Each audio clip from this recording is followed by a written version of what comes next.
All right, old school NBA fans, self-research NBA facts. Coming back to you with that part B of that video about my debate on Saturday on Michael Jordan Fans of the Best channel. Bill Russell, I was Bill Russell going up against LeBron James, who is the greater player, okay? There was some mention of that, and also the live chat yesterday where people were saying they thought Wilt Chamberlain was greater than Bill Russell. Now, one-on-one, yes, Wilt Chamberlain was a better player. I think defensively they were a wash. I think rebounding, it was very close as well, probably a wash. But Russell had the ability to bring out the best in his teammates. He just did. He put them in positions to make shots, just to excel. He was a good leader. His will was contagious. I've watched a lot of interviews. I've watched as many games basically as I could of the old school, basketball games in the 60s and even some 50s games. There's not a ton of them, but there are some. You can get a feel for what's going on that court. And the idea that Wilt Chamberlain just didn't have a good as players, that's an easy, lazy excuse and reasoning right there. It's not true, for one. If you do your homework, it's not true at all. Watch my other video, and it'll tell you about how Bill Russell, a lot of those guys, these alleged Hall of Famers, they played like a couple years with him, and they were like off the bench. They were not real factors at all. And then there was a couple other guys, didn't even make one All-Star, but yet they're Hall of Famers because they won championships because they just happened to be on Boston. If they were on another team, they would have got drafted by the Baltimore Bullets or, the New York Knicks or, Fort Wayne or, Pistons, whatever. They would not have been Hall of Famers. That's what I'm trying to say. Casey Jones and Frank Ramsey are definitely two of them. They would not. Neither one were ever an All-Star, not once. Now, let me give you an example here of Wilt Chamberlain and Bill Russell, a head-to-head scenario. In 1968, the Eastern Conference Finals. Now, in 67, Philadelphia beat Boston. They beat them 4-1. They had the best team in the league by far, bar none. They were on a mission. They won the championship. They were the best team in the first 25 years in the NBA. Well, in 1968, Philly was up 3-1. And in Game 5, Wilt had a pretty good game. 28 points. He had 30 rebounds. Pretty good. John Havlicek and Sam Jones for Boston got 66 points. Boston was desperate. They were down 3-1. They won that game, Game 5. Okay, so now Philly's up 3-2. Well, in Game 6, Wilt Chamberlain goes 6 for 21, 8 for 22 from the line for 20 points. Hal Greer, his teammate, gives him 40 points. Now, how are you going to sit there and tell me that, his team wasn't very good? Hal Greer got you 40 points. You're the best player and primary scorer, Wilt Chamberlain. You got to win that game. Bill Russell went 6 for 13, 5 for 7 at the line for 17 points. Only he had 8 less shots from the field and 15 less free throws and got 3 less points than Wilt Chamberlain did. Now you're going to sit there and tell me that Russell isn't a great player? Come on. The top 3 scorers on both teams combined, besides Wilt and Russell, was 70 points for each team. So all Wilt had to do was come out and put up another 28, 30-point game. They win. They win the series. They're going to the finals. That didn't happen. So then in Game 7, again, Bill Russell was not a guy, especially later in his career, he was 34 years old this time, that was going to put up 20, 30 shots a game. That just wasn't his game. Earlier in his career, he did score more. It was his game to a certain degree, but he was never, a huge scorer. Just wasn't his game, like Magic Johnson or a John Stockton. Just wasn't. But Russell shot 4 for 6, gave you 12 points. Okay, not a lot, but enough. Sam Jones and John Havlicek in that Game 7 gave you 43 points combined. Well, Chet Walker and Hal Greer for Philadelphia gave you 41 points. So again, all Wilt's got to do is give you a pretty good performance. He goes 4 for 9 and 6 for 15 from the line for 14 points. That's what he did in Game 7. So again, on 3 more shots than Russell, and I think it was 8 more free throws. He got you 2 more points than Russell did. The same exact amount of field goals. What are we talking about? I think Wilt tried to be Russell in that game, and it didn't work. Russell was better at that game than he was, being like the point center, running the fast break, being the anchor on defense. Period. And Russell had to deal with Wilt Chamberlain. I mean, the toughest one-on-one matchup in the history of the NBA was taking on Wilt Chamberlain. And Russell took it on no problem. Now, Wilt Chamberlain from 1960 to 1966, he averaged 33.5 points to 50.4, somewhere in there his first 7 years. He won 2 MVPs, but no championships. So then they literally tried to copy what Boston was doing. So he reduced his scoring over the rest of his career, 24.3 all the way down to 13.2 by the time he retired.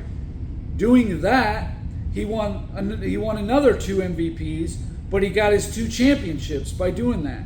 See, it worked. It paid off. Smart. Now, let's take a look at Wilt Chamberlain's teammates, okay? Because allegedly, Bill Russell has way better teammates, right? Let's take a look at that. Paul Arizin, he was playing at an all-star level with Wilt Chamberlain from 1960 to 1962. Wilt was a rookie in 1960. Paul Arizin was the best player on the 1956 championship team, okay?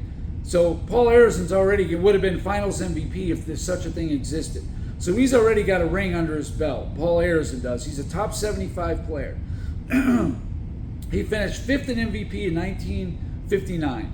He plays with Wilt at 31 to 33 years old, makes All-Star all 3 years. That's a pretty good teammate. Tom Gola from 1960 to 1963, 4 seasons, was an All-Star all 4 years, 27 to 30 years, heart of his prime. Guy Rogers played with Wilt from 1960 to 1965, 24 to 29 years old. He's in the Hall of Fame. He had an assist title in 63 and 2 All-Star appearances in that time frame. He played with Nate Thurman for about a year and a half. He was an All-Star in 65. He had 16.5 points, 18.1 rebounds over those 2 years, 22, 23 years old. Hal Greer, he played with him for about 3.5 years.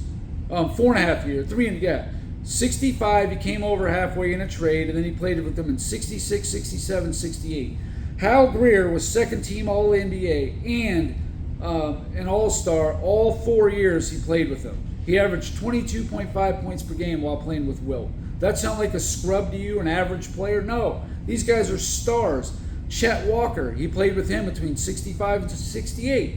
He's in the Hall of Fame. Chet Walker was an All-Star in 67 and 68. Billy Cunningham from 66 to 68. That was his beginning 3 years, 22 to 24 years old. He averaged 17 points per game and 7.5 rebounds. I'd say that's pretty good for a guy who was like your number 5 or 6 player. Billy Cunningham's a top 75 player. Jerry West, he played with him from 1969 to 1973, 5 seasons. Jerry West was an All-Star all 5 years, first team All-NBA and first team All-Defense all 5 years. You know, Bill Russell never played with a guy like that. I think maybe Bob Cousy earlier. Definitely not the All-Defense, maybe All-NBAs, but not All-Defense. Elgin Baylor, he only played with him for 2 years. Baylor was an All-Star both years, 69 and 70. First team All-NBA in 69, and he was 5th in MVP. Gail Goodrich, from Baylor's a top 75, West is top 75, Billy Cunningham is top 75, Paul Arizin's top 75, Nate Thurman is top 75. So he played with, and Hal Greer, he played with 6. Baylor, West, Cunningham, Greer, Thurman, and Arizin. Wilt Chamberlain played with 6 top 75 players. Wilt played with 4. So they're right there, you could say something right there. Gail Goodrich, he played with them from 71 to 73. Goodrich was an All-Star in 72 and 70. He was 27 to 29 years old. He averaged 22.4 points per game from 1971 to 1973. There you go. Now here's some other guys that in my mind would have been Hall of Famers had they been on Boston, or if Philly would have been like Boston and won all the championships. Tom Meschery, 1962 to 1965, he averaged 13.7 points, 9 rebounds. He was an all-star in 63. Now, he went on to do other things, but if he would have won 4 or 5 championships, he's probably getting in the Hall of Fame. Luke Jackson, from 65 to 68, he averaged 12 points, 10 rebounds. He was an all-star in 65. Again, if he would have been on a team like Boston, he would have been in the Hall of Fame. Happy Hairston, from 1970 to 73, he averaged 16 points, 12 rebounds in those 4 years. Jim McMillan, 71 to 73, he was 22 to 24, averaged 15.7 points per game. Again, these are the types of players that played with Russell. You know, that's like a Frank Ramsey, you know, or a Bill Sharman, you know, that type of a player. Guys that ended up being Hall of Famers. You know what I'm saying? They wouldn't have been if it weren't for Russell. He made them Hall of Famers. Now, as far as the induction thing goes, it's pretty similar. Jerry West and Elgin Baylor are both first ballot Hall of Famers. Arizin was not a first ballot, but Tom Gola, 10 years later, was a Hall of Famer. Nate Thurmond, within 8 years, was a Hall of Famer. He's top 75. Hal Greer, within 9 years, was a Hall of Famer. He's top 75. Billy Cunningham, 10 years later, was a Hall of Famer. They didn't exactly... First ballot back then was for, like, Willie Mays, Babe Ruth, Barry Bonds, Pete Rose. Those were your first ballot Hall of Famers. These other guys, it might have taken a few more years. Unlike now, today, where a first ballot Hall of Famer is basically any decent player. You know, any good player is going to be a first ballot Hall of Famer. But anyway, all these guys, Paul Arizin, Tom Gola, Guy Rogers, Nate Thurmond, Hal Greer, Chet Walker, Billy Cunningham, Jerry West, Elgin Baylor, Gail Goodrich. That's 10 Hall of Famers that Wilt Chamberlain played with. And some of them he played with for a lot of years. Bill Russell played with 11. So it's about the same. Again, I don't know why people crap on Russell, because his team knew how to win. They had a better system, and Bill Russell just had better mental fortitude. Wilt Chamberlain scored less in all 13 of his seasons in the playoffs than he did in the regular season. And he folded in some critical games. He did come through in some of them, sure, but he also folded in a lot of them. I mean, I don't know what to say, you know. I mean, Wilt Chamberlain in 1972, and they had that historic season where they had the winning streak and the 69-13 record. Wilt Chamberlain averaged 13.5 points and 18.6 rebounds a game. Very Bill Russell-like. And he won the Finals MVP. Exactly. Finally, you figured it out, Wilt. It took you to the end of your career, but that's what happened. In 67, Wilt had 24 points and 24 rebounds a game. That's awesome. I mean, that's excellent. That was the one year where they just won by overwhelming talent. It wasn't a system. It wasn't, you know, any one thing. It was just overwhelming talent. They were just better than everybody else that particular year. But they also had a 3-1 lead in 68 and lost. They had a 3-2 lead in 66 and lost. And in 69, when he joined the Lakers against Boston, all 3 of those were against Boston, they had a 3-2 lead and lost. What can you say? Home court advantage in every one of those. But Boston won. They knew how to win. They held their composure. They galvanized the troops. Bill Russell was a rebound monster. He was great on defense. He was very athletic. He had to give up a lot of size to guard Wilt Chamberlain, no doubt about it.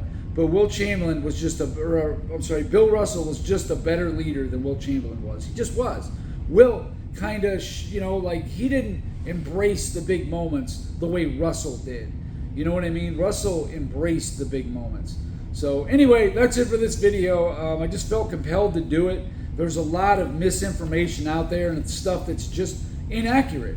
I mean, if you love 50 and 40 point a game, you know, and getting beat in the Eastern Conference Finals every year, hey, Wilt's your guy, you know. And Wilt was great on defense too. It's not like he wasn't. He was just as good as Russell probably through most of those years. But Russell was just a better leader. He was better at winning, period. So anyway, that's it for this video. Thanks for watching.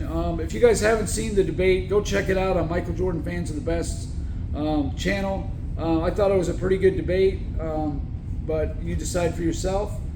Thanks for watching.